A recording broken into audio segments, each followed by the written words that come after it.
zikoje? Tumeshafika hapa, unazungumziaje swala la taratibu na mazishi ni lini na ni saa ngapi? Kwa niaba ya family, mazishi tutafanya kesho saa 10 alasiri. Tutazika makaburi ya Kisutu. Tutazika Kisutu, na kwa ndugu, marafiki, watu wote wa karibu wa babangu na mimi pia ambao wanahitaji kuhudhuria kufika. Kwa marafiki zake wa Temeke, gari itakuwa Mbagala Kiburugwe pale, kutoka kuna costa pale. Kwa yote ambaye atakuwa anahitaji kupanda, itakuwa ni free kuwapeleka na kuwarudisha. Na kwa marafiki zake wa Mtoni, gari zitakuwa free pale, zikiwasubiri kuwachukua kuwarudisha maeneo ya stand ya Shamba Mtongani, Mtongani. Itakuwa pale. I think hao ni kwa sababu ya wale marafiki zake wa karibu ambao ni wakule sema ambao wamekulia kama yeye. Sawa. Meja, kwa sababu jambo hili limetokea na kwa kweli ni jambo la kuhuzunisha sana, kwa sababu najua the way ambavyo ulivyokuwa karibu na babako mzazi.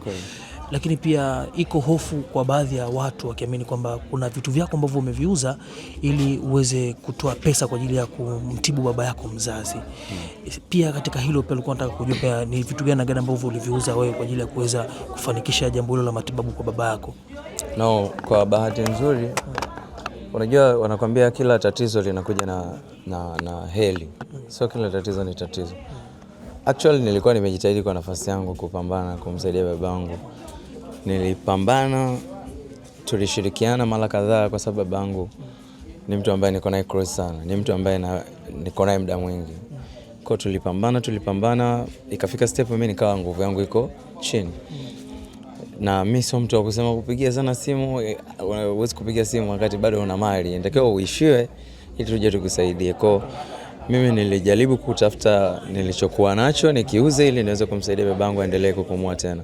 Kwa bahati nzuri, kakangu Mwanaifue alinipigia simu, akaniambia no, usifanye hicho kitu, huwezi kufanya hivyo wakati Wizara Sanaa na Mheshimiwa Rais yupo. Nikapata simu ya Ikulu direct na nikaambiwa kwamba matibabu ya pale yote yatasimamiwa, na akasimamiwa, akafanywa CT scan. Baada ya kufanywa CT scan ikaonekana kwamba stroke imempiga kichwani na damu yake imeviria kwenye ubongo. Kwa hiyo ikawa ni shida zaidi. Kwa hiyo ikatakiwa afanywe transfer kutoka Temeke kuelekea Muhimbili au Moi. Ndo bahati mbaya na kudra ya Mwenyezi Mungu ikatokea.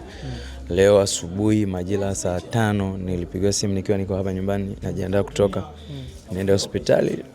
Nilipigiwa simu nikaambiwa bwana njoo hospitali.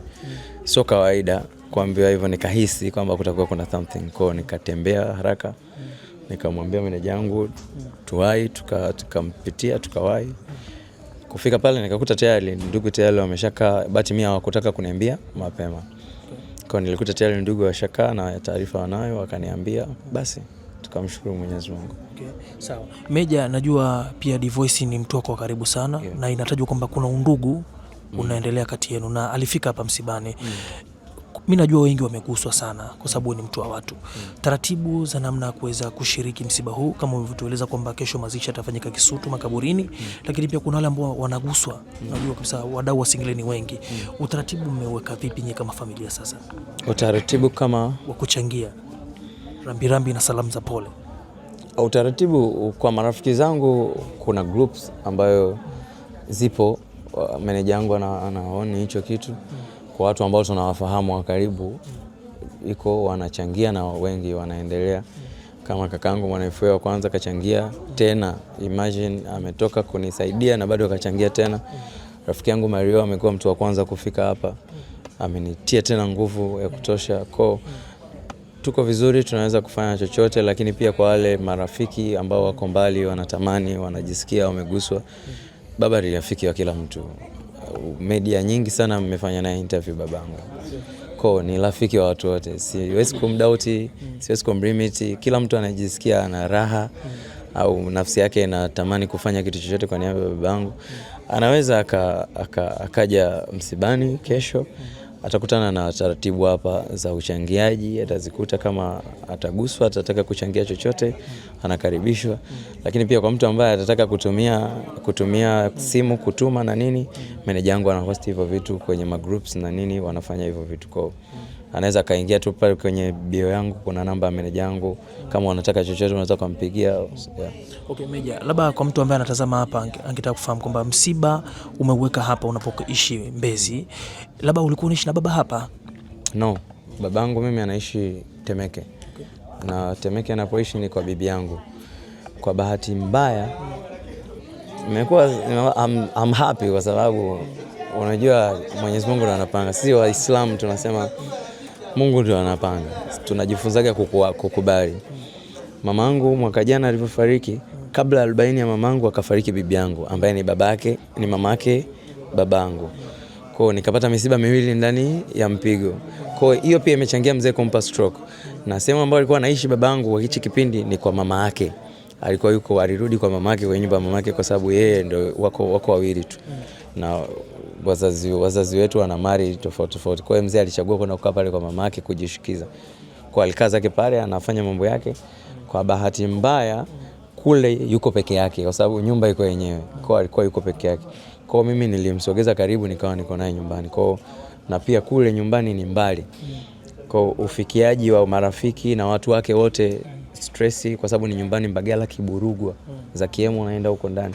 Location na vitu vingine inakuwa stress. Kwa tuliona tuweke hapa kwa sababu hapa ni rahisi kufikika, pia mazingira free, anytime tunaweza tukaongea kama hivi. Kwa nikaona bora tufanye hapa baada kushirikiana na ndugu, tukazungumza tukasema tufanye hapa msiba. Yeah. Neno lako moja kwa mashabiki zako na ndugu jamaa na marafiki? Mimi nawapenda tu wote. Kwa sababu Watanzania wamekuwa ni topi. Unajua raha ya kufanya kitu kizuri ni income. Income ni nzuri. Mashabiki zangu kile ninachokitoa nikitoa nyimbo wanapenda, wanafurahia. Sasa ile furaha yangu ndio sehemu ya kunilipa kama hii ninapopata matatizo. Wengi nimeona wanafurahi, wananibeza, lakini kundi la watu wengi 80% wananiombea mema. Kwa mimi nawashukuru wote kwa mchango wao, kwa maoni yao. Wengine wamenipa mawazo, wengine wamenishauri, wengine wamenipa pole. Mashabiki zangu wamenitumia message DM, wengine WhatsApp, wengine wananipigia simu. Kila mtu ana namna yake ya kunipa pole, lakini nawashukuru wote kwa hiki mlicho ni support. Kwa bahati mbaya sina mama wala baba, nao nimepoteza vitu vyote. Sina bibi, sina babu. Babu yangu ni mtu wa kwanza kufariki. Alifariki zamani sana. Nikaja nikapoteza mama, akapotea bibi mzaa baba. Leo tena amepotea baba. Na bibi yangu babu yangu mzaa mama pia naye amefariki. Kwa sina chochote. Okay, Meja, kwa kumalizia tu, moja ya alama kubwa ambayo tulikuwa tukiona mara kwa mara kwa babako mzazi ni the way ambavyo alikuwa anasapoti kazi zako. Na si kila mzazi ambaye anaweza kaamini katika kusapoti muziki, hususan katika tamaduni zetu za Kitanzania. Labda unamzungumzaje baba katika kusapoti muziki wako? Babangu ndo kila kitu kwenye maisha yangu. Yaani sina mtu ambaye anampenda kuliko babangu. Mamangu nampenda sana, lakini mimi sijapata muda mwingi wa kukaa na mama. Babangu ndo nimekuwa, yani ni mtu ambaye ndo wangu. Babangu ni rafiki, babangu ni ndugu yangu. Mimi nasahau, kuna muda hata namwamkia baba shikamoo na nishasahau.